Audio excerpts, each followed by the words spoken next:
naadiga qoraalka akhriska oo Jaamac Umar Ciise ee magaalada Buuho ayaa horaantii 2018 wuxuu furay madkabad lagu akhristo buugaagta noocyadooda kala duwan. Madkabadan ayaa waxaa furay dhalinyarada magaalada Buuho oo markay aragtay baahida loo qabo madkabad lagu akhristo buugaag. Madkabadan ayaa waxaa leeyahay madkabada akhriska ee Buuhoodlo. Madkabada akhriska ee Buuhoodlo intay jirtay ayaa waxaa soo maray gudoomiyaal kala duwan. Madkabadan ayaa waxaa maalintii shalay loo fadhiistay doorashadii lagu dooran lahaa gudoomiye cusub iyagoo xilkoodu soo dhamaaday gudoomiyaashii hore hayay. musharaxiinta shalay soo sharaxay ayaa waxay kala ahaayeen Nasri Cali Cabdilaahi, Jamaal Cumar Mahdi, Nasri Cali Maxamed. musharaxiintan ayaa waxaa kala saarayay dhalinyarada ku jirta naadiga akhriska ee qoraalka oo Jaamac Umar Ciise. ugu dambeyntii ayaa halka waxa ku guuleysatay in ay noqoto gudoomiyaha halka sano ee soo socdo Nasri Cabdilaahi oo noqotay gudoomiyaha madkabada akhriska ee qoraalka oo Jaamac Umar Ciise. ugu horeyn halka waxaa ka hadlay dhalinyaradii ku jirtay dhalinyaradii magaalada Buuhoodle akhriska iyo dhalinyaradii musharaxiinta oo halka ugu hambaliyay gudoomiyaha cusub ee yeelatay madkabada akhriska qoraalka ee magaalada Buuhoodle. hambaliyo naadiga waxaan rajeynayaa inaan meel qurux badan gaarsiin doonto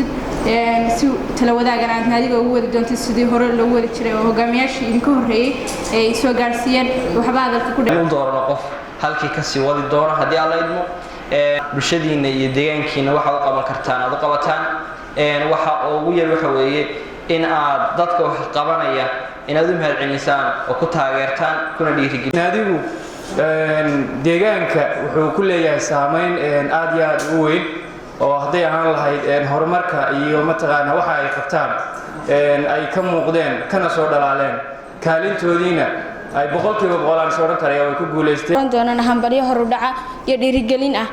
kaliya waxaan maanta u taaganahay inaan dhiirigelin iyo horudhac sameeyno oo nu hambaliyayno run ahaantii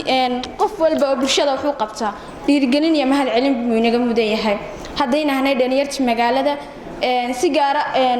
naadiga akhriska ee qoraalku hal abuur gaar ah buu leeyahay wax kasta oo adduunka maanta ugu wanaagsan oo lagu hormaro bay magaaladana ka qabteen oo akhris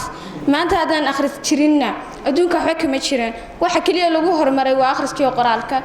la jirkayga aad baan ugu hambaliyaynayaa gudoonka cusub iyo gudoonkii horeba run ahaantii in badan waa soo shaqeynaa waxaan rajeynayaa inay guulo badan gaari doonaan inta waan u hambaliyaynayaa walaashay Nasra Cabdilaahi oo ah xubin aad u firfircoon lana soo shaqeysay naadiga akhriska iyo qoraalka ilaa bilowgiisii ilaa hadda waan ku kalsoonahay run ahaantii waana wajahanahay maxaan ku raadayay gudoomisadayda waan u hambaliyaynayaa waxaan rajeynayaa Ilaahay subxaanahu wa tacaala inuu ka asturi doono xilka baaxadda weyn ee la saaray waana ku kalsoonahay inay ka soo bixi doonto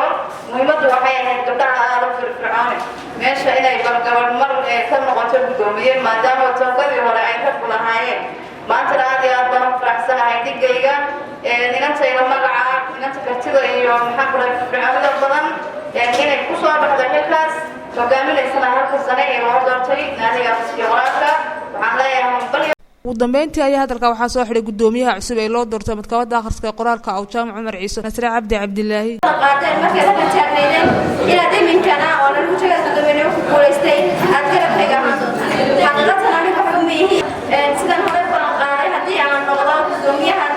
naadiga akhriska qoraalka oo Jaamac Umar Ciise sanadkan soo socda aan ku jirno